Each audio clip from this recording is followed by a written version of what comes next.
American राजदूतले दिएको एउटा अन्तर्वार्तामा हजुर एमसीसी खालि ग्रान्ट मात्रै होइन, हाम्रो इन्भेस्टमेन्ट हो भनेर भन्नुभएको छ। मान्नुहुन्न कि बन्नुहुन्न त? बन्नुहुन्न। हामी उहाँलाई बनाउँदैनौँ, हामी उहाँलाई राजा स्वीकारै गर्दैनौँ। उहाँले निजी जीवन बिताउन पाउनुहुन्छ, त्यो उहाँको एज एउटा सिटिजनको नागरिकको रूपमा उहाँ सक्नुहुन्छ। उहाँको निजी जीवनका कुरा आफ्नो ठाउँमा छन्, त्यसको गुण दोषको जिम्मा उहाँले नै लिने हो। वास्तवमा एमसीसीको अन्तर्वस्तु चाहिँ कुलमानजीलाई थाहा छ। कुलमानजी उहाँले बाहिर ल्याउनु पनि जरुरी छ भन्ने लाग्छ होइन तपाईँलाई चाहिँ? मलाई किन जरुरी लाग्छ भने उहाँ मुलुकले पत्याएको व्यक्ति हो नि। उहाँ जस्तो व्यक्तिले एमसीसी ठिक छ भनिदिनु भयो भने पनि त्यसले एउटा महत्त्व राख्छ। एमसीसी ठिक छैन भन्नु भने त्यसले झनै बेसी महत्त्व राख्छ। नेपालका लागि नेपाली पार्टीका वरिष्ठ उपाध्यक्ष, वरिष्ठ अधिवक्ता पेशाले डाक्टर सुरेन्द्र भण्डारीज्यू नागरिक अनलाइन टिभीमा हार्दिक स्वागत छ सर। धन्यवाद अर्जुन सर। देशको राजनीतिमा एमसीसीले प्रवेश गरेको अवस्था छ, यद्यपि त्यो संसदमा टेबल भएको छैन। तर तपाईँ भनिराख्नु भएको छ प्रचण्ड र शेरबहादुर देउवाजी उहाँहरू तातिनु भयो भने यो 1 घन्टामा पास हुन्छ भनेर भनिराख्नु भएको छ। तर कसरी सर यसको विधि छ, प्रक्रिया छ, त्यो संसदमा टेबल हुनुपर्छ, त्यो भएको छैन? होइन, 1 घन्टा भन्ने कुरा के भने हजुर उहाँहरूले चाहनु भने उहाँहरूसँग मेजोरिटी छ। त्यो मेजोरिटी भएपछि त उहाँहरूले कुन बेला टेबल गर्ने, कुन बेला पास गराउने भन्ने परिस्थिति छ त त्यो? परिस्थितिको कुरालाई हेर्ने हो भने चाहिँ यसलाई 2-3वटा कुरा पक्षबाट हेर्नुपर्छ। एउटा पोलिटिकल सिनारियोलाई हेर्नु पर्यो, पोलिटिकल पार्टिजहरूको इक्वेसनलाई हेर्नु पर्यो। हजुर त्यो इक्वेसन हेर्दाखेरि अब देउबाजी हिजो प्रतिपक्षमा रहँदै एमसीसी पास गराउन लाग्नुभएको, किनकि उहाँकै पालामा एमसीसी सुरु भएको। सबै अहिलेका सत्तामा बसेका दलहरू सबै एमसीसीमा इन्भल्भ छन्। प्रचण्डजीहरू पनि इन्भल्भ हुनुहुन्छ, ओलीजी इन्भल्भ नै हुनुहुन्छ, उहाँ पासै गराउन लाग्नुभएको। भनेपछि राप्रपा एमसीसीकै पक्षमा छ। अब मधेसवादी दलहरू एमसीसीको विरुद्धमा उनीहरूले आवाज निकालेका छैनन्, जसपा खास गरिकन। भनेपछि यो सम्पूर्ण कुरोलाई हेर्दाखेरि त उहाँहरूसँग आवश्यकताभन्दा बेसी मेजोरिटी छ त्यहाँ। त्यो त 2/3 पनि चाहिँदैन, बहुमतले पास गर्ने कुरा हो, पारित गर्ने कुरा। उहाँहरूसँग बहुमतभन्दा बेसी शेरबहादुरजीसँगै लगभग 165 चाहिँ शेरबहादुरजीसँगै छ अहिले। हजुर त्यो अर्थमा चाहिँ के हो भने उहाँले चाहनु भने कुनै पनि बेला पास गर्न सक्नुहुन्छ। एउटा प्रस्ताव राख्ने भन्ने कुरो त टेक्निकल त्यो प्रक्रिया पुरा गर्ने कुरा मात्रै हो। जब आफूसँग बहुमत हुन्छ र त्यो एमसीसी पास गर्ने उहाँहरूले विलिङनेस राख्न साथ एमसीसी पास। सर हजुरले यसो भन्दै गर्दा जस्तो विगतमा केपी शर्मा ओलीज्यू प्रधानमन्त्री हुँदाखेरि उहाँले पनि एमसीसी पास गर्नको लागि धेरै प्रयास गर्नुभएको थियो। सभामुखज्यूले यसलाई अगाडि नै बढाउनु भएन भनेर उहाँले धेरै गुनासो त्यसमा गर्नुभएको थियो नि। अहिले पनि सभामुख त उहाँ नै हुनुहुन्छ नि त होइन, सम्माननीय चाहिँ हाम्रो अग्निप्रसाद सापकोटाज्यू। उहाँको भूमिका पनि त रहला नि, उहाँले संसदमा टेबलै गर्न दिनु भएन भने त फेरि कसरी होला? हामीले हेर्नुपर्ने कुरा अर्जुनजी के छ भने किन हिजो अग्निप्रसाद सापकोटाजीले टेबल गर्न दिनु भएन? अग्निप्रसाद सापकोटाजीले के भन्नुभयो भने हिजो पनि उहाँका धेरै रिमार्केबल कुराहरू पहिल्यैदेखि आइरहेछन्। प्रचण्ड, कमरेड प्रचण्ड भनेको मेरो लागि संविधानभन्दा पनि महत्त्वपूर्ण कुरा हो अनि उहाँले पटक पटक भन्नुभएको छ। हजुर एमाले सत्तामा हुँदाखेरि पास गराउन सक्नुहुन्थ्यो, उहाँहरूसँग लगभग 2/3 मेजोरिटी नै थियो नि। तर त्यहाँ के थियो भने एकातिर भीमरावलजीहरू पास गराउने पक्षमा हुनुहुन्थेन, अर्कोतिर केपी ओलीको पालामा एमसीसी पास भएको भए प्रचण्डले त्यसको क्रेडिट लिन सक्दैनथे। प्रचण्ड आफै के चाहन्थे र के चाहन्छन् भने उनी सत्तामा टिक्नका लागि, सत्तामा बसिरहनका लागि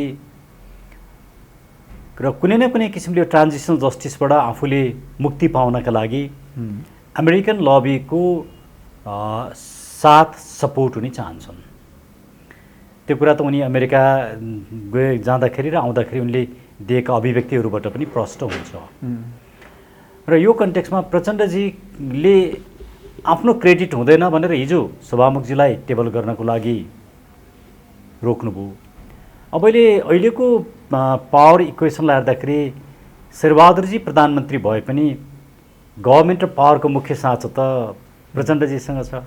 हजुर त्यसैले प्रचण्डजीले यसलाई आफूलाई अवसर ठान्नु भएको छ कि अमेरिकन लबीसँग नजिक हुने तिमीले मलाई कम्युनिस्ट हो भन्दैमा हिजो मैले जनयुद्ध गरेँ हो भन्दैमा मलाई अलग्याउने काम नगर, म तिम्रो लागि एउटा सहयोगी हुँ र मलाई पावरमा जानको लागि हेल्प गर भन्ने त्यो अवसरको रूपमा यसलाई लिन खोज्नु भएको छ। त्यही कारणले उहाँहरूले पास गर्न सक्ने सम्भावना प्रबल देखिन्छ। डाक्टर साहब, यहाँले भने जस्तो हिजो जनयुद्ध गर्दा चाहिँ प्रचण्डजी चाहिँ भारतको नजिक हुनुभयो, जनयुद्ध गर्नुभयो, अब चाहिँ अमेरिकाको नजिक भएर एमसिसी पास गर्न चाहनुहुन्छ उहाँ भन्न खोज्नु भएको हो तपाईँले? हो, त्यसैको लागि हो। तर तपाईँ पिपुललाई हेर्नुभयो, पिपुलको रेजिस्टेन्सलाई हेर्नुभयो भने मुलुकभरि कोरोनाकै सन्दर्भमा पनि मुलुकभरि एमसिसीको ठुलो विरोधको आवाजहरू उठेको छ र हिजो मात्रै पनि भीमरावजीले संसदमा बोल्नुभयो र प्रदीप गिरिजीले पनि बोल्नुभयो। प्रदीप गिरिजीले एमसिसीको विरुद्धमा चर्को आवाज ननिकाले पनि एकदम सफ्ट र डिप्लोमेटिक रूपमा एमसिसीको विरुद्धमै बोल्नु भएको छ। हजुर, यसले के देखाउँछ भने संसदभित्र पनि एमसिसीको रेजिस्टेन्स हुन्छ, प्रतिरोध हुन्छ भन्ने कुरो देखाउँछ। भनेपछि त्यति सजिलै पास हुँदैन भनौँ न, संसदमा पनि एक किसिमको चाहिँ एउटा ठुलो खड्को चाहिँ छ। उहाँहरूसँग चाहिने मेजोरिटी छ, तर त्यतिले मात्रै पनि उहाँहरूलाई सहज चाहिँ छैन। तर मेजोरिटी भएपछि पास गर्नको लागि त उहाँहरूले चाहनासाथ पास हुन्छ। त्यो कुरामा प्रचण्डजी र शेरबहादुरजीले चाहनुभयो भने उहाँहरूले 1 घण्टा पास गर्न सक्नुहुन्छ। त्यो प्रक्रिया मिलाउनु पर्दा कहिले टेबल गर्ने के गर्ने त्यो त सामान्य कुरा भयो। हजुर, तर मलाई के लाग्छ भने पिपुलको जुन किसिमको एउटा रेजिस्टेन्स बढिराखेको छ र एमसिसी खराब हो भन्ने कुरा पिपुलले बुझिराखेका छन्। यो कन्टेक्स्टमा अहिले उहाँहरूलाई एउटा कुराको मात्रै डर छ। त्यो डर के हो भने हामीले एमसिसी पारित गऱ्यौँ भने अब इलेक्सनमा जाँदाखेरि हामीसँग भोट माग्ने कुनै ठाउँ, अनुहार देखाउने ठाउँै बाँकी रहँदैन। यति बदनाम त हामी भइसकेका छौँ। पिपुलले हामीलाई नपत्याउने अवस्था सिर्जना भइसकेको छ र अन टप अफ द्याट हामीले एमसिसी पनि पारित गरेर जाने हो भने पिपुलले हामीलाई खेच्छन्। भोट दिने त धेरै टाढाको कुरा हो। त्यसैले हाम्रो राजनीतिक भविष्य चाहिँ नि सिद्धिन सक्छ हजुर भन्ने उहाँहरूले त्यो अनुमान गर्नुभयो भने, त्यो बुझ्नुभयो भने चाहिँ एमसिसी पास नहुन सक्छ। अदरवाइज उहाँहरूका अहिलेसम्मका एक्टिभिटिजले उहाँहरू एमसिसीकै पक्षमा उभिएर हिजो मात्रै पनि एमसिसीको कार्यदलको बैठक भन्ने कुराहरू आएको थियो, तर त्यो बैठकमा के भयो भन्ने कुरो बाहिर आएको छैन। यी सब घटनाले शेरबहादुरजी आफै त्यो कार्यदलमा बस्नुभएको कुराहरू आइरहेछन्। अब यी सब पछिल्लो समयमा तपाईँले यही भन्दाखेरि जस्तो अमेरिकन चाहिँ विदेश मन्त्रीले पनि त एमसिसीको विषयमा चाहिँ कुरा राख्नु भएको भनेर टेलिफोन वार्तामा त्यो कुरा पनि आएको भन्ने कुरो बाहिर आएको छ। त्यो बाहिर आएको छ। फेरि भर्खरै अमेरिकन राजदूतले दिएको एउटा अन्तर्वार्तामा हजुर एमसिसी खालि ग्रान्ट मात्रै होइन, हाम्रो इन्भेस्टमेन्ट हो भनेर भन्नुभएको छ। ग्रान्ट इन्भेस्टमेन्ट हुँदैन। इन्भेस्टमेन्टको छुट्टै प्रक्रिया छ, छुट्टै ल छ, त्यसको तरिकै फरक छ। तर उहाँहरूले एमसिसीलाई त एउटा इन्भेस्टमेन्ट सम्झिनु भएको रहेछ भन्ने कुरा त त्यो अन्तर्वार्ताबाट पनि बुझिन्छ। हजुर र एमसिसी हेर्नुहोस् न कस्तो गजबको कुरा छ भने एमसिसी संसदबाट पारित गराउनुपर्छ भनेर कहीँ पनि हाम्रो यो एमसिसीको सम्झौतामा लेखिएकै छैन। तर संसदबाट पारित गराउन खोजिएको छ एउटा पक्ष। दोस्रो पक्ष एमसिसी कार्यान्वयन गर्ने विभिन्न सम्झौताहरू पनि उहाँहरूले गर्नुभएको छ। एमसिए नेपाल छ, त्यसको अफिस छ, त्यसले काम गरिरहेछ। विभिन्न ठाउँमा जग्गाहरू अधिग्रहण गर्ने कामहरू भइरहेका छन्। संसदबाट पास नभइकन यो काम गर्न सकिँदैन थियो भने किन यी कामहरू भयो त? अहिले एमसिसीका कामहरू किन भयो त? भनेपछि उहाँहरू किन संसदबाट पास गराउन खोजिरहनु भन्ने कुरा चाहिँ एउटा रहस्य। त्यसले चाहिँ एउटा कानुनी रूप लिन्छ र त्यो एमसिए प्रोजेक्टले एमसिएले चाहिँ त्यो विद्युत ट्रान्समिसन लाइन जसले बनाए उसले चाहिँ एउटा पर्मानेन्सी नेपालमा प्राप्त गर्ने कुराहरू रहन्छन्। यी सब कारणले एमसिसीका कन्टेन्टमा मैले धेरै बोलिसकेको छु मिडियामा किन यो खराब छ भनेर। म अहिले त्यतातिर धेरै जान्न। तर हिजो भीमरावजीले नै उठाउनु भएको कुरा पनि गम्भीर छ नि। एमसिसीका सबै दस्तावेजहरू किन सांसदहरूसम्मलाई दिँदैनौँ? सांसदहरूले पढ्न पाएका छैनन्, हामीले पढ्न पाएको छैनौँ। एमसिसीका थुप्रै दस्तावेजहरू छन्, किन लुकाइँदैछ भन्ने कुरा त संसदमा भीमरावजीले उठाउनु भएको छ नि। हजुर यो त गम्भीर विषय होइन र?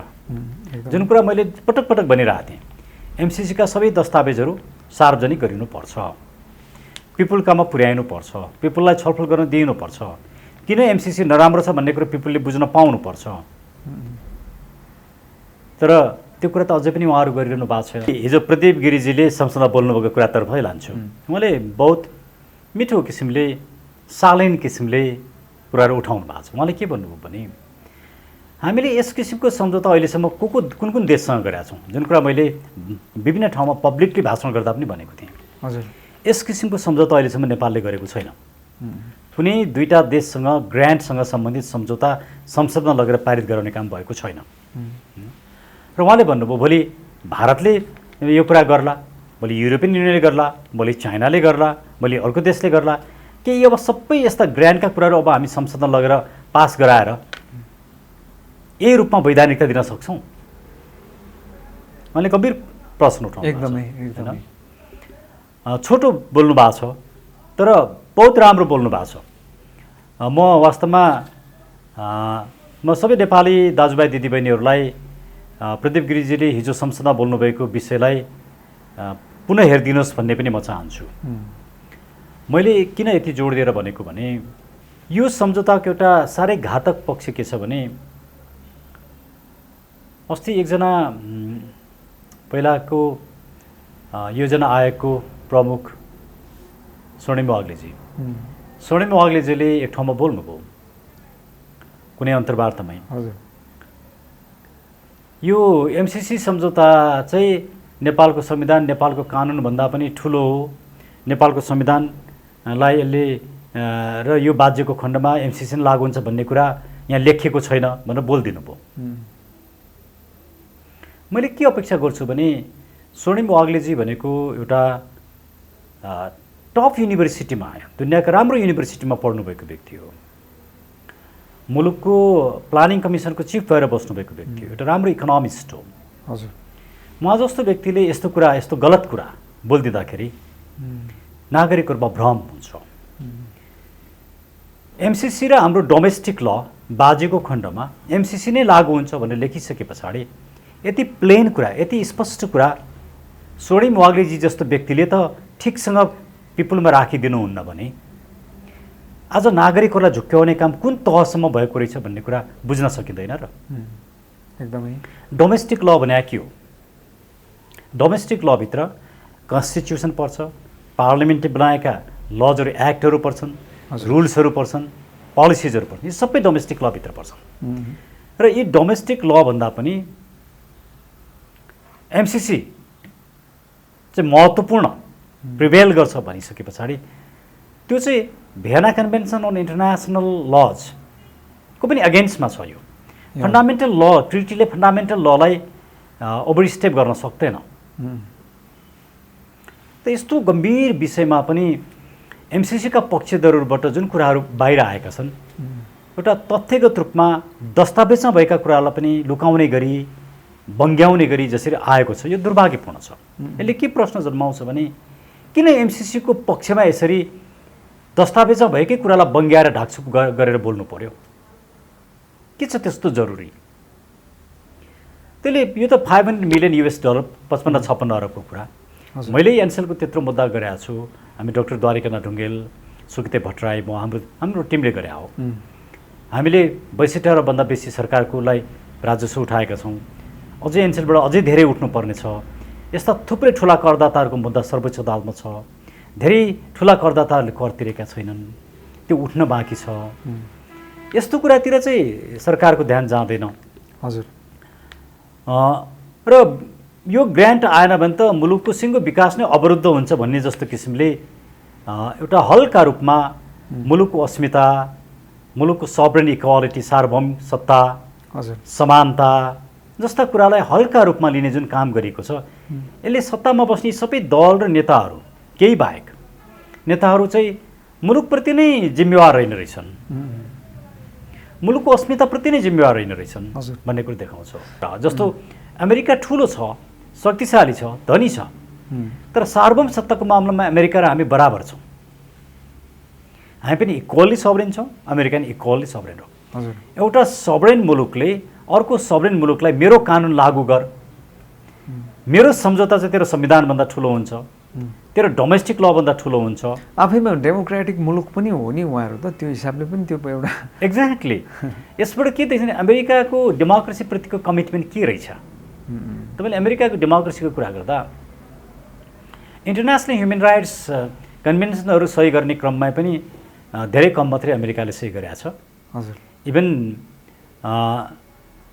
उसले आइसिपिआर गरे पनि उसले इकोनोमिक सोसल कल्चरल कन्भेन्सनमा उसले गरेको छैन। यस्ता थुप्रै कुराहरू छन्। अमेरिकाको ह्युमन राइट्स कमिटमेन्ट नै के छ, हजुर, डेमोक्रेसीप्रतिको कमिटमेन्ट के छ, यी धेरै विवादका विषयहरू छन्। हामी अहिले त्यता पनि नजाउँ। खालि अमेरिकन सरकारले हेर्नुपर्ने कुरा के हो भने उहाँहरू जति सबरेन हुनुहुन्छ हामी पनि त्यति नै सबरेन हौँ। त्यो कुरालाई अमेरिकाले बुझेन भने या बुझ्न चाहेन भने या बुझ पचायो भने त्यसले युएन चार्टरको उल्लङ्घन हुन्छ। सिङ्गो इन्टरनेसनल ल र इन्टरनेसनल भ्यालुजको लाई अन्डरमाइन गर्छ। यति गम्भीर विषयमा हाम्रो देशका पोलिटिकल लिडर र केही एक्सपर्टहरूले हल्का फुल्का रूपमा बोलिदिँदाखेरि, विचारहरू बाहिर ल्याइदिँदाखेरि र अरूलाई चाहिँ उनीहरूले पढेकै छैनन्, उहाँहरू त के भन्नुहुन्छ, जसले एमसिसीको पक्षमा वकालत गर्नुहुन्छ अरूले त पढेकै छैनन् भनिदिनुहुन्छ। एज इफ कि अरू पढ्नै जान्दैनन्, उहाँहरू मात्रै पढ्न जान्नुहुन्छ। तपाईँ ठुला मिडियाहरूलाई हेर्नुहोस् न, ठुला ब्रडसिटलाई हेर्नुहोस्, एमसिसीको बारेमा उहाँले कति लेख्नु भएको छ, एमसिसीको कति विश्लेषण गर्नुभएको छ। हजुर। उहाँहरूलाई मुलुक दुखेको रहेछ कि रहेछ। मुलुक व्यापार होइन। हजुर। मुलुकलाई व्यापारको विषय बनाउन मिल्दैन। मुलुकको अस्मिता व्यापारको विषय होइन। विद्युत प्राधिकरणका चाहिँ पूर्व एमडी पनि हुनुहुन्थ्यो हाम्रो चाहिँ कुलमान घिसिङज्यू, उहाँ पनि चुप रहनु हुँदैन, उहाँलाई सबै कुरा थाहा छ भन्ने हिसाबले पनि तपाईँले राख्नु भएको छ नि सर। तर उहाँ त साइनिङ भनौँ न अथोरिटी पनि होइन त्यो कन्ट्र्याक्ट हुँदाखेरि, उहाँ त एउटा बोर्डको मेम्बर मात्रै होइन र तपाईँले कसरी कुलमानजीलाई त्यसमा? कुलमानजी त्यो नेगोसिएसनमा पटक पटक बस्नुभएको व्यक्ति भन्ने मैले सुनेको छु। अनि आधिकारिक रूपमै बोल्नु पऱ्यो नि सर जस्तो मान्छेले त। अनि त्यो हो उहाँ, किनकि त्यो बेला उहाँ नेपाल विद्युत प्राधिकरणको सिइओ उहाँ नै हुनुहुन्थ्यो। यो त्यो टिममा उहाँ हुनुहुन्छ। र मैले सुनेको कुरा चाहिँ के हो भने कुलमानजी एमसिसीप्रति धेरै ह्याप्पी हुनुहुन्न थियो। हजुर। किनकि विद्युत प्राधिकरणलाई नै त्यो ट्रान्समिसन लाइन नदिने, कुनै प्राइभेट कम्पनीलाई दिने र त्यो इन्भेस्टमेन्ट पनि नेपाल विद्युत प्राधिकरणमा नआउने जुन काम भएको छ, हजुर, यो एउटा गम्भीर विषय हो। किनकि नेपालमा ट्रान्समिसन लाइन बनाउने सबभन्दा महत्त्वपूर्ण संस्था, एक्सपर्ट बडी भनेको कुन हो? विद्युत प्राधिकरण, जहाँ कुलमानजी जस्तो व्यक्तिले नेतृत्व गरिरहेको थियो त्यो बेलामा।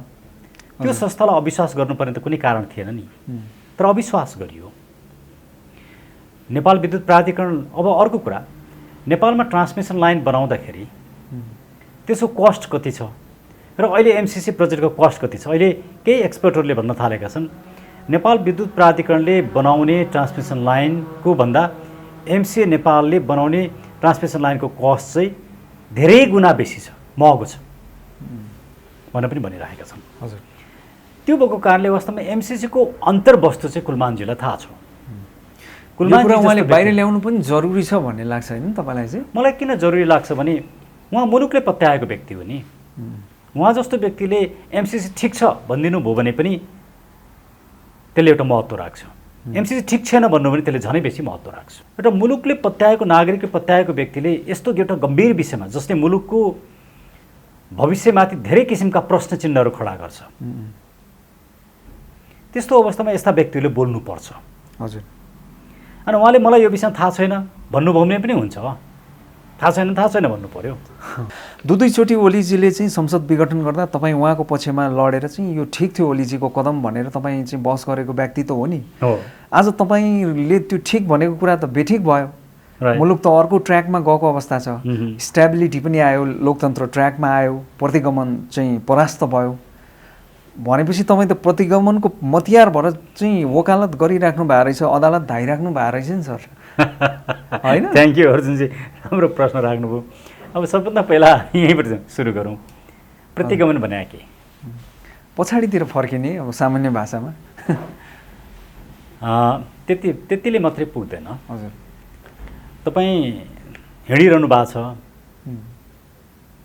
एकछिन मान्नुहोस्, तपाईँ अगाडि हिँड्दाखेरि त्यहाँ एउटा स्नेक आयो, तपाईँ पछाडि फर्किनुपर्छ कि पर्दैन? पऱ्यो नि। तपाईँले आफ्नो जीवन बचाउन पछाडि फर्किनु पऱ्यो होला नि। त्यो प्रतिगमन हुन्छ? हुँदैन। तपाईँ अगाडि बढिरहनु भएको छ, तपाईँ गाडी चलाइरहनु भएको छ, तपाईँको अगाडि चाहिँ कुनै एउटा मान्छेले बाटो काटिरहेको छ, तपाईँले गाडी रोक्नु भएन भने मान्छे मर्छ। तपाईँ अगाडि नगइकन रोकिनु, पछाडि बस्नु प्रतिगमन हुन्छ र? हुँदैन। त्यसैले प्रतिगमनलाई राजनीतिक रूपमा बुझ्नुपर्छ। राजनीतिक रूपमा प्रतिगमन भनेको चाहिँ के हो भने, राजनीति पहिला राजनीति भनेकै मुलुकलाई एउटा दिशा दिने, मुलुकलाई सुशासन दिने, मुलुकलाई कानुनको शासनमा हिँडाउने र मुलुकलाई लोकतान्त्रिकरण गर्ने एउटा माध्यम हो। हजुर। राजनीतिलाई राष्ट्रविरोधी बनाउने काम प्रतिगमनकारी हो। राजनीतिलाई नागरिक विरोधी बनाउने काम प्रतिगमनकारी हो। राजनीतिलाई सुशासनमा नलाने काम प्रतिगमनकारी हो। राजनीतिलाई नागरिकलाई निर्णय गर्न नदिने काम, राजनीतिमा नागरिकलाई निर्णय गर्न नदिने काम प्रतिगामी हो। म संसद डिजोल्युसनको पक्षमा म किन थिएँ भने, म ओलीजीको पक्षमा होइन, संसद डिजोल्युसनको पक्षमा हो। हजुर। म किन थिएँ भने, जब पोलिटिकल क्राइसिस हुन्छ, जब सरकार बन्न सक्दैन, जब पार्लियामेन्टले काम गर्न सक्दैन, जब दलहरू फुटिरहेका हुन्छन्, एउटा दल अर्को दलको बिचमा सहकार्य हुन सकिरहेको हुँदैन, एउटाले अर्कोलाई अनैतिक रूपमा सपोर्ट गरिरहन्छ आफ्नो दलभन्दा बाहिर गएर, यो भनेको पोलिटिकल क्राइसिस मात्रै होइन कि एउटा पोलिटिकल लेजिटिमेसी नै गुम्न लागिरहेको र पोलिटिक्स नै असफल हुन लागिराखेको पोलिटिकल एनार्कीको अवस्था हो। त्यो पोलिटिकल एनार्कीको अवस्थालाई चाहिँ केवल नागरिक मतदाताले मात्रै त्यसलाई समाप्त पार्न सक्छन्, त्यसलाई सम्बोधन गर्न सक्छन्। भोट नै हो डेमोक्रेसीको सबैभन्दा कोर भ्यालु। डेमोक्रेसी भनेकै पिपुलले निर्णय दिने, भर्डिक्ट दिने माध्यम हो। तर पिपुलकोमा जानुपर्छ, डिजोल्युसन गरेर पिपुलकोमा नजाने कुरा गरिएको भए त्यो चाहिँ प्रतिगमनकारी हुन्थ्यो। हजुर। डिजोल्युसन गरेर पिपुलकामा गएर निर्णय गरौँ भन्दाखेरि त ओलीजी पनि त हार्न सक्नुहुन्थ्यो नि। इलेक्सनमा जानुपर्छ, ओलीजीले चाहिँ जित्नुहुन्छ भन्ने त होइन नि। हामी भ्रष्टाचारलाई हराउन सक्थ्यौँ, हामी होली वाइनलाई हराउन सक्थ्यौँ, हामी कोभिडमा खोपमा पनि कमिसन खानेलाई हामी हराउन सक्थ्यौँ, हामी वाइट बडीका मतियारलाई हराउन सक्थ्यौँ, आजको यो मुलुकको यो दुर्दशा सृजना गरेर हराउन सक्थ्यौँ। त्यो अवसरबाट त पिपुललाई वञ्चित गरियो नि। र अहिले हेर्नुहोस्, हजुर, एउटा दलले अर्को दललाई समर्थन गर्न पाउने, फ्लोर क्रस गर्न पाउने गरेर नै यो सरकार टिक्या छ। फ्लोर क्रस गर्न नपाउने भए त यो सरकार बन्न सक्दैन थियो। त्यो त सम्भावना थिएन। फ्लोर क्रस आफैमा एन्टी डेमोक्रेटिक प्र्याक्टिस हो। कानुनले रोक लगाएको छ, संविधानले रोक लगाएको छ, तर अदालतले कानुन र संविधानले रोक लगाएको कुरालाई पनि संवैधानिक ठहराइदियो। त्यो अदालतको गल्ती हो। अदालतले गरेको निर्णय मान्नुपर्छ, पालना गर्नुपर्छ, तर अदालतले गरेको निर्णय ठिक छ भनेर आँखा चिम्लेर ठिक छ भन्न सकिँदैन। त्यसले भोलिको इतिहासमा अदालतको यो निर्णयले मुलुकमा ठुलो राजनीतिक इन्स्टेबिलिटी सृजना गर्छ। हजुर। त्यो राजनीतिक अस्थिरताले कसैलाई पनि फाइदा हुँदैन। आज देउबाजीलाई फाइदा भयो, भोलि उहाँलाई नै यही कारणले बेफाइदा हुन्छ। आज ओलीजीलाई बेफाइदा भयो, भोलि यही कारणले उहाँलाई फाइदा हुन्छ। त्यसले यो फ्लोर क्रसलाई मान्यता दिने र पञ्चायती शैलीमा मुलुकलाई लाने, निर्दलीय शैलीमा मुलुकलाई लाने जुन काम भएको छ, हाम्रो संविधानले यो संविधानले मागेको कुरा चाहिँ के हो भने दलीय आधारमा स्थापित मल्टिपार्टी डेमोक्रेसीको कुरा गरेको हो नि। मल्टिपार्टी डेमोक्रेसीमा एउटा पार्टीबाट निर्वाचन लडेर आएका व्यक्तिले अर्को पार्टीको सरकार बनाउन सहयोग गर्न पाउँदैन। योभन्दा अगाडिको निर्णयमा पनि त्यही कुरा बन्यो। हजुर। फागुन 11 को निर्णय त्यही कुरा बन्या छ। तर फागुन 11 को निर्णयभन्दा पनि बाहिर गएर अहिलेको निर्णय गरियो नि। त्यो भएकोले मलाई अहिले पनि विश्वास के छ भने मैले प्रतिगमनलाई साथ दिएको होइन। हजुर। छैन। र मैले जेलाई साथ दिएँ त्यो चाहिँ पिपुलकामा गएर निर्णय गरौँ भन्ने कुरालाई साथ दिएको। अहिले मुलुक कहाँ छ? सङ्कटमा। एमसिसी पास गर्ने तयारीमा छ। के फाइदा के भयो? एमसिसी पास गराउनु चाहिँ अग्रगमन, एमसिसीको विरोध गर्नु प्रतिगमन हुन सक्छ र? त्यसैले यो जुन कहिलेकाहीँ यो राजनीतिमा आफूले जे काम गरिन्छ, हजुर, त्यसलाई ढाकछोप गर्न त्यो शब्द चाहिँ अर्कालाई लगाइदिने, आफूले गरेको गलत कामको त्यो शब्द चाहिँ अर्कोले गरिरहेछ भनेर फालिदिने जुन काम गरिन्छ, अर्कालाई प्रतिगमनकारी भन्ने, प्रतिगमनकारी चाहिँ आफू हुने। जसले फ्लोर क्रसलाई मान्यता दियो त्यो प्रतिगमनकारी हो, जसले पिपुलको भर्डिकमा जान चाहँदैन त्यो प्रतिगमनकारी हो। तर म यो शब्द प्रयोग गर्न त्यो त अदालतले नै मान्यता दियो, वैधानिकता दियो भनौँ न सर। भनेपछि प्रतिगमन अदालतले गर्यो भन्ने हो त? सैद्धान्तिक रूपमा अदालतले प्रतिगमनलाई साथ दिएको हो, सैद्धान्तिक रूपमा त्यसमा विवादै छैन। तर अदालतले गरेको निर्णय मान्नुपर्छ। अदालतले जुन व्याख्या गर्यो त्यो नै आधिकारिक व्याख्या हो, त्यो व्याख्यालाई मान्नुपर्छ। तर त्यो व्याख्यामा को समीक्षा गर्न पाइन्छ, त्यसको आलोचना गर्न पाइन्छ, त्यसको प्रशंसा गर्न पाइन्छ, त्यसमा बोल्न पाइन्छ, लेख्न पाइन्छ। हजुर। किनकि यस्ता विषयहरू चाहिँ मुलुकको जीवनमा लामो समयसम्म असर पारिरहने विषय हो। यो आजै यसको टुङ्गो लाग्दैन। हजुर। अब नि सर पार्टी पनि खोल्नु भएको छ नेपालका लागि नेपाली, तपाईँहरू आफ्नै हिसाबले लागि पनि राख्नु भएको छ। ओलीजी पनि सडकमा, तपाईँहरू पनि सडकमा, अब दुईचोटि मुद्दा पनि लडिसक्नु भएको छ। सहकार्य हुनसक्छ सर तपाईँहरूको? हाम्रो बिचमा मैले सहकार्यका सम्भावना देखेको छैन, किनकि उहाँहरू गणतन्त्रको पक्षमा हुनुहुन्छ, हामी गणतन्त्रको पक्षमा छैनौँ। उहाँहरू संहिताको पक्षमा हुनुहुन्छ, हामी संहिताको पक्षमा छैनौँ। उहाँहरू धर्मनिरपेक्षताको होली वाइनको पक्षमा हुनुहुन्छ, हामी धर्मसापेक्षताको पक्षमा छौँ, त्यहाँ पनि सहकार्य हुँदैन। उहाँहरूले भ्रष्टाचारीलाई संरक्षण दिनुभयो, भ्रष्टाचार मौलायो, हामी भ्रष्टाचारको विरुद्धमा छौँ। उहाँहरूकै समयमा सामाजिक न्याय मर्यो। हजुर। न्यायपालिकामाथि भर्खरै न्यायपालिकाको एउटा प्रतिवेदन आएको छ, त्यसले देखायो न्यायाधीश कानुनी व्यवसाय नै बिचौलिया छन् भन्ने रिपोर्ट आएको छ। न्यायपालिका त्यो अवस्थामा पुग्यो। यो सब कारणले गर्दाखेरि यी सब कुराको उहाँहरूकै कारणले सब कुरा, ओलीजीको कारणले मात्रै होइन, आज सत्तामा बसेका यो 32 वर्षदेखि जो बसेका छन् उहाँहरू सबैको कारणले भएको छ। त्यसले उहाँहरूसँग हाम्रो सहकार्य हुन सक्दैन। तर त्यहाँभित्रका असल व्यक्तिहरू, असल नेताहरू जो राष्ट्रवादी छन्, जो लोकतन्त्रप्रति विश्वास गर्छन्, जो प्रगतिशील छन्, ती सबै साथीहरूसँग हाम्रो सहकार्य हुन सक्छ। आधिकारिक रूपमा राज संस्था नेपालमा हटिसकेको अवस्था हो। अब तपाईँहरूले त्यो कुरा हुनुपर्छ भनेर उठाइराख्नु भएको छ।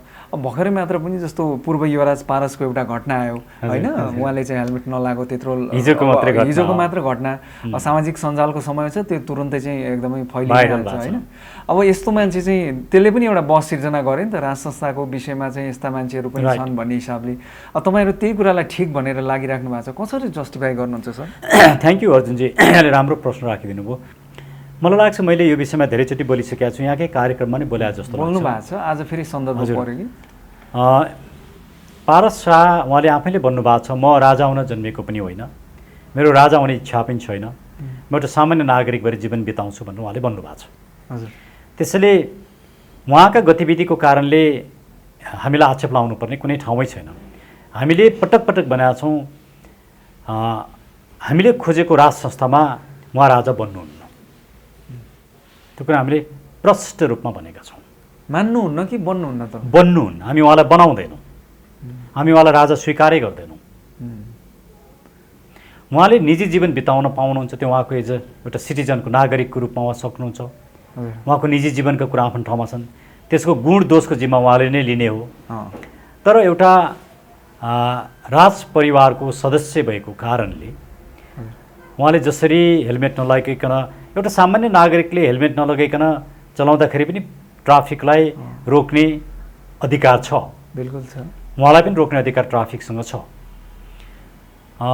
तर उहाँ जुन अवस्थामा हुनुहुन्थ्यो भन्ने कुरा जुन बाहिर आइराखेको छ, त्यो राज संस्थाको गरिमा र मर्यादा बचाउने काममा उहाँ पनि लाग्नुपर्छ। उहाँले चाहिँ राज संस्थाको गरिमा र मर्यादा नबचाउने अनि अरू नागरिकले चाहिँ बचाइदिनुपर्ने भन्ने कुरा चाहिँ सम्भव हुँदैन। त्यसले उहाँले गरेको कुरा, उहाँको व्यक्तिगत जीवनमा मेरो केही पनि भन्नु छैन। हजुर। तर उहाँलाई राज संस्थासँग त्यो परिवारको सदस्यको रूपमा जोडेर हेर्ने हो भने म दुखित छु त्यो घटनाले, मलाई पनि दुःख लागेको छ। उहाँले त्यस्तो गर्न हुँदैन थियो। उहाँले त झनै एक्जेम्परी बन्नुपर्छ।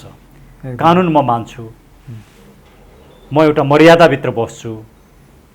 हजुर। उहाँले त अरूलाई मर्यादा सिकाउने हो नि। उहाँ आफैले मर्यादा तोडेपछि त्यसले राम्रो पाठ, राम्रो लेसन दिँदैन। हामी त्यो कुरामा दुखित छौँ। हजुर। त्यो उहाँको व्यक्तिगत कुरा, म त्यसलाई धेरै कोट्याउन चाहन्न, किनकि हामीले भोलि राज संस्थाको कुरा गर्दाखेरि पनि त्यो राज संस्थाको रूपमा उहाँलाई हामीले परिकल्पना गरेका छैनौँ। उहाँ हुनुहुन्न, परिकल्पना गरेको मात्रै नै उहाँ हुनुहुन्न। उहाँले जुन भन्नुभयो म चाहिँ एउटा स्वतन्त्र नागरिकको जीवन बिताउन चाहन्छु, तपाईँहरूले त्यसरी नै हेर्नु भएको छ। राइट। शेरबहादुर देउवाजी गठबन्धन को सरकार लिएर अगाडि आउनु भएको छ। अब भनेपछि अलिकति राजनीति स्टेबल हुन्छ कम्तीमा 16-17 महिना, यो जुन 5 इयर्सको टेन्योर एउटा जुन छ त्यतिसम्म चाहिँ हामी चाहिँ स्थायित्व जनताले कम्तीमा पनि यो अब कोरोनासित लड्दै भए पनि अरू चिन्ता गर्न नपर्ने अवस्था चाहिँ हुन्छ कि फेरि अर्को खेल देख्न पाइन्छ हामीले? अनि यो चाहिँ एकदमै अनप्रेडिक्टेबल छ, अझै पनि स्थायित्व छैन। हिजो केपी शर्मा ओलीज्यूको पालामा त त्यो भन्न सकिन्थ्यो, अब त कम्तीमा त्यसैको लागि आएको हो नि त यो गठबन्धन त, होइन? मेरो बहस पनि त्यही थियो, मैले अदालतमा गरेको बहस पनि धारा 76 को 5 अन्तर्गत बन्ने सरकार चाहिँ स्टेबल हुनुपर्छ, त्यसले फुल टर्म पुरा गर्न सक्नुपर्छ। अब कति स्टेबल होला नहोला हेर्न बाँकी छ, तर मलाई अहिले प्रचण्डजीले भन्नुभयो उहाँका 48-49 जना सांसद सबै मन्त्री बन्न चाहन्छन्, कसलाई मन्त्री बनाऊ होइन? हामीले बुझ्नुपर्ने कुरा के छ भने अहिलेको राजनीति, अहिलेका राजनीतिक दल र त्यसका नेताहरू सबै सत्ताको लागि गरिएको राजनीति भएको छ। राजनीति सत्ताका लागि, सत्ता त्यहाँ गएर आर्थिक रूपमा बेनिफिट लिनका लागि। हजुर, त्यसले राजनीति नै गलत बाटोमा गइसक्यो, राजनीति बिग्रिसक्यो, राजनीतिलाई उहाँहरूले असफल बनाइसक्नुभयो। राजनीति असफल हुने, राजनीति गलत बाटोमा जाने अनि सत्ता चाहिँ सफल हुने भन्ने कुरा म सोच्नै सक्दिनँ। सरकार टिक्नु मात्रै स्थायित्व होइन नि, नागरिकको जीवनमा परिवर्तन आउने स्थायित्व, डेमोक्रेटिक भ्यालुजहरू इस्टाब्लिस हुने स्थायित्व। हजुर, डेमोक्रेटिक भ्यालुजलाई मार्ने, नागरिकको जीवन र मुलुकको जीवनमा केही पनि गर्न नसक्ने अनि सत्ताको खेल खेलेर बस्ने, सत्ताको दुरुपयोग गर्ने काम मात्रैलाई स्थायित्व मान्ने हो भनेदेखि मैले यसलाई स्थायित्व मान्न सक्दिनँ। हजुर, तर प्रश्न के छ भने उहाँलाई हामीले मौका दिनुपर्छ, देउबाजीलाई। उहाँले राम्रो काम गरेर देखाउनु भयो भने उहाँलाई हामीले धन्यवाद भन्नुपर्ने हुन्छ, किन मुलुक र नागरिकका लागि गरेका राम्रो कामको लागि जसलाई पनि धन्यवाद दिनुपर्छ एकदमै। तर अहिलेको मुलुकको राजनीतिलाई नबुझिकन हामीले बोल्यौँ भने त्यो गलत हुन्छ। मुलुकको राजनीतिका 2-3 वटा चरित्र, एउटा चरित्र मुलुकको इतिहास, मुलुकको पहिचान, मुलुकको सभ्यताको विरुद्धमा राजनीति गएको छ। त्यो राजनीतिले मुलुकलाई स्थायित्व दिन्छ भन्ने हामीले बुझ्यौँ भने गलत। अहिलेको राजनीति एमसिसीको पछाडि लागेको छ, एमसिसीले मुलुकलाई स्थायित्व दिन्छ भन्ने बुझ्यौँ भने त्यो गलत। अहिलेको राजनीति सत्ता स्वार्थको राजनीति बनेको छ, सत्ता स्वार्थले स्थायित्व दिन्छ भन्ने हामीले बुझ्यौँ भने त्यो गलत। अहिलेको राजनीति नागरिकको हितमा छैन। तपाईँ एउटा ट्याक्सको कुरा हेर्नुहोस्। हजुर, प्रत्येक ठाउँमा तपाईँ जानुहोस्, कहीँ पनि नागरिकले सुविधा पाउँदैन, नागरिक जहीँ त्यहीँ पीडित छन्। हजुर, अनि नागरिक चाहिँ पीडामा रहने अनि सरकार चाहिँ स्टेबल हुन्छ भन्ने कुरा त्यो सैद्धान्तिक रूपमै मिल्दैन। हिजोको अदालतको 2 दिन अगाडि आएको अदालतको प्रतिवेदन हेर्नुहोस्, त्यो कति संवेदनशील छ। त्यसैले ओभरअल यो मुलुकको राजनीति नै अब यसको दिशा नै परिवर्तन गर्नुपर्ने अवस्थामा मुलुक पुगेको छ। यो सिस्टमको फेलियर हो, यो सिस्टम नै फेल भइसक्यो।